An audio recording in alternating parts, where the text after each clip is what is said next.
Alors vous ferez gaffe, dans la liste des pronostics, j'ai ajouté 2 pronos supplémentaires.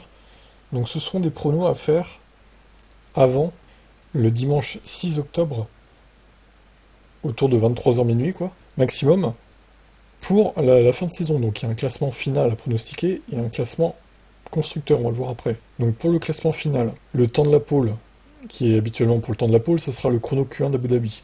J'ai pas trouvé mieux, bon voilà, ça restera un chrono à trouver, quoi, du coup. Au lieu que ce soit le temps de la pole, donc la Q3, ça sera la Q1. Il faudra pronostiquer le pilote ayant le plus de victoires selon vous en 2024. Est-ce que ça sera du coup Verstappen? Est-ce que ça sera un autre pilote? Moi, je pense qu'il y a quand même des chances que ce soit Verstappen au final, vu qu'ils se bouffent tous les victoires les uns les autres. Mais bon, ça peut peut-être changer au final. Il faudra évidemment pronostiquer le top 5 du classement pilote 2024. Le premier, deuxième, troisième, quatrième, cinquième, etc. Y aura-t-il une grosse polémique type Abu Dhabi 2021 pour le titre pilote? Ou alors est-ce qu'au final, Verstappen, il y aura genre 20-25 points d'avance à Abu Dhabi, il se passera rien en fait? Ce sera à vous de répondre à cette question en cochant la case si vous pensez que c'est oui. Une autre question, enfin une autre affirmation plutôt, Oscar Piastri terminera devant Norris au classement pilote. Si vous pensez que ce sera vrai, vous cochez la case. Si vous pensez que c'est faux, vous vous laissez décocher en fait. Vous laissez la case blanche. Alors au lieu de parier le DNF, le nombre de DNF, faudra pronostiquer le nombre de pilotes ayant marqué au moins un point en 2024. Donc voilà pour la partie pilote. Pour la partie constructeur, il faudra trouver le chrono Q2 d'Abu Dhabi. Voilà. Comme ça, on va faire toutes les séances. Voilà. Q1, Q2, Q3. Il faudra me trouver l'équipe ayant le plus de victoires en 2024.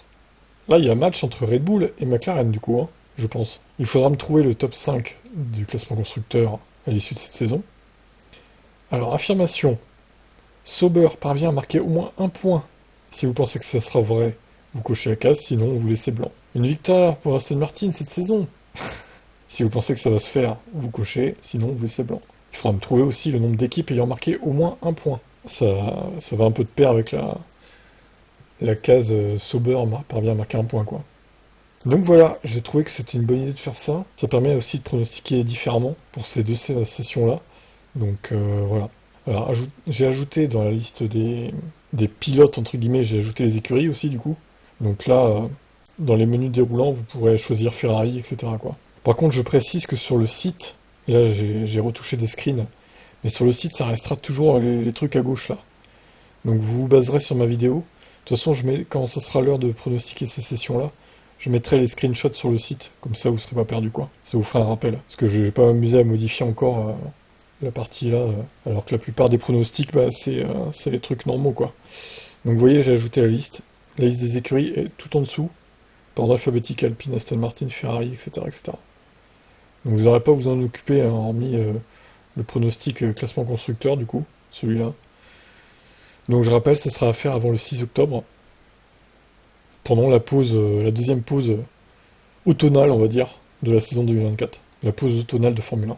Et ceux qui veulent s'inscrire, bah écoutez, vous pouvez, hein, c'est gratuit, et je répète, si vous vous inscrivez, pensez bien dans les spams pour activer votre compte. En général, l'email va dans les spams. Voilà, mais avant ça, il y a quand même à pronostiquer Azerbaïdjan, les 2 sessions, et Singapour, les 2 sessions. Voilà, à la semaine prochaine pour l'Azerbaïdjan.